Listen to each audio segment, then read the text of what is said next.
Welcome to Unfrazzle, the podcast to help you ditch overwhelm and find focus and flow. I'm your host, Louise Miller, productivity mentor and founder of Make It Happen Club.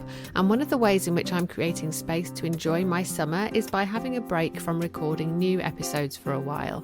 Instead, I'm doing an Unfrazzle summer rewind, sharing some of my favourite episodes from the last 9 months. So I've selected episodes that feel relevant for this time of year. If you're hearing them for the first time, I hope you find them helpful. And if you've heard them before, perhaps you'll take something different from them the second time around.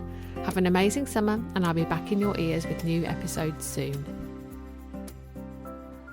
What do you do when something takes longer than you thought, or when life throws you a curveball, meaning you have to change your plans? So this has come up in conversation quite a few times recently, where stuff has happened in people's personal lives that's kind of put the brakes on their plans for their business, or at least slowed them down a bit. So one person found themselves unexpectedly taking care of their mother-in-law who'd become unwell. Someone else had a situation come up with one of their kids that needed some of their time and their energy.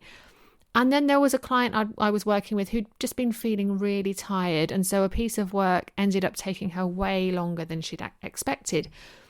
And all of those people were in situations that had left them feeling a bit tender. And they were all talking to me about needing to catch up. Now, I don't know about you, but to me, the phrase catching up carries a lot of weight.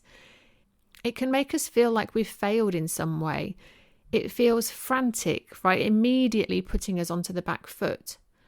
Pushing to catch up feels like punishment for giving ourselves what we need when something happens that we weren't expecting, giving ourselves rest and gentleness and a bit of self-compassion. And each of the people I'd spoken to had chosen to shift their focus so that they could better deal with what was in their reality in the moment, but they didn't shift their expectations of what they could achieve to match what was actually going on in their lives. What if in those tender moments, instead of trying to catch up, you allow yourself to reflect, review and recalibrate? What if you could accept what happened and let go of where you thought you would be? What if you could adjust and just begin from where you are? Doesn't that feel better?